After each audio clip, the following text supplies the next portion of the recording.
Hello friend, কেমন আছো তোমরা? আশা করি তোমরা সবাই খুবই ভালো রয়েছে। তো আজ আমি বানাবো চিংড়ি মাছের পাতুরি। হ্যাঁ, এটা আমার চ্যানেলে একটা নতুন পদ।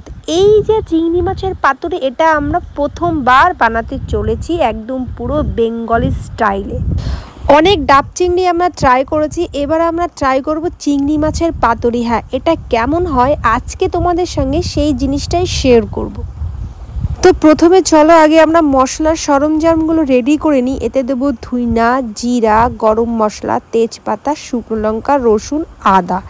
এটা সুন্দর করে ম্যারিনেট করে নেব। সঙ্গে থাকবে পেঁয়াজটাকে সুন্দর করে কুচি কুচি করে কেটে নিয়ে আমরা কলা পাতাটা সুন্দর করে রেডি করব।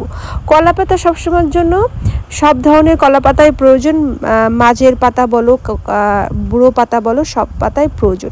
তোমাদের কাছে যদি কলা পাতা না থাকে তোমরা সয়েল পেপারে ইউজ করতে পারো। এইবার চলে এসে আমরা মেইন জিনিসে। ওয়াও, দেখতে পাচ্ছ চিংড়ি মাছগুলোর সাইজ আমরা মিডিয়াম নিয়েছি, কারণ মিডিয়াম সাইজের চিংড়ি মাছের পাতুরিটা সত্যি খেতে অসাধারণ হবে আর সবাই ভাগেও বেশি পাবে।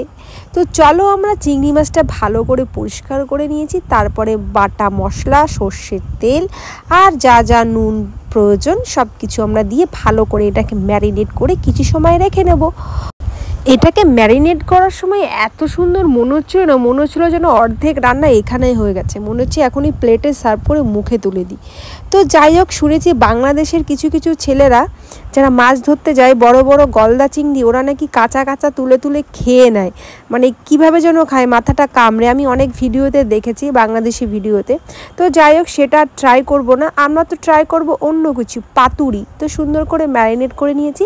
এইবার আমরা নারকেল কুড়ো থেকে নারকেলের দুধটা বের করে নেব। নারকেলটা না অসাধারণ ছিল। যখন নারকেলটা আমি ভেঙেছিলাম, দেখতে এত সুন্দর মনে হচ্ছিল না, খেতে যাই না কত সুন্দর হবে। তো আমরা অনেকটাই নারকেল নিয়েছিলাম, তারপরে ওটাকে কুড়িয়ে সুন্দর করে পেস্ট করে ওর থেকে দুধ বের করেছিলাম। নারকেলের না দুধটা আমরা অনেক বের করে ফেলেছিলাম, ওই জন্য পুরো দুধটা আর কাজে লাগাইনি। যেটুকু প্রয়োজন ছিল আমরা সেটুকুই লাগিয়ে নিয়েছিলাম। তো নারকেলটা দেখো আমরা ছেঁকে নিচ্ছি সুন্দরভাবে, একদম পুরো দুধটা একদম পুরো পিওর যে গাঢ় দুধ সেটাই আমরা ইউজ করব। তো বাড়িতে আমার কোকোনাট মিল্ক ছিল ফ্রিজে, কিন্তু আমার না মাথায় ছিল না, তার জন্য এই এক্সট্রা খাটনিটা আমার করতে হলো, মনে ছিল না বলে। তারপর দেখো এই নারকেলের মিল্কটা দিয়ে নিলাম, কোকোনাট মিল্ক। এবার এটাকে ম্যারিনেট করে কিছু সময় রাখবো। তারপরে পাতায় সুন্দর করে সাজিয়ে সাজিয়ে একটু একটু করে এটাকে রেডি করব। তারপর আমরা এটাকে উনুনেই করব। তো যেহেতু একটু গ্রেভি হয়েছে, এই জন্য এটাকে আর আমরা তাওয়াতে বসাবো না, এটা আমরা ডিরেক্ট কড়াইতে বসাবো। তাহলে কি হবে, তাওয়াতে যদি আমরা বসাই তাহলে এই যে ঝোল ঝোল ব্যাপারটা পড়ে যাওয়ার সম্ভাবনা থাকবে, আর যদি একটু কড়াইয়ের ভেতরে বসাই তাহলে এই সম্ভাবনাটা থাকবে না। তো কলা পাতায় কিন্তু তেল মাখানোটা মাস্ট, আর তেলটা কিন্তু একটু বেশি বেশি করে মাখাতে হবে। যদি পারা যায় তো কড়াইয়ের নিচে আগে একটু অনেকটা তেল দিয়ে নিতে হবে, তাহলে এটার ভাজাটা আর কি পাতাটা তাড়াতাড়ি পুড়বে না, ভাজাটা ঠিকঠাকই হবে। তো দেখো একটু ঝোল ঝোল হয়ে গেছে, গ্রেভিটা একটু বেশি হয়ে গেছে। তো কি বলবো, তোমরা চাইলে এই নারকেলের দুধটা স্কিপ করতে পারো। আমি এটা এক্সট্রা আলট্রা টেস্টের জন্য এটা আমরা ইউজ করেছি। যেহেতু যে কোনো একটা জিনিস আমরা দেখাবো তো প্রপার দেখানোটাই উচিত। তো দেখো তিতলি রানী এর ডেসক্রিপশান দিচ্ছিল যা এটা এভাবে করতে হবে, এটা ওভাবে করতে হবে।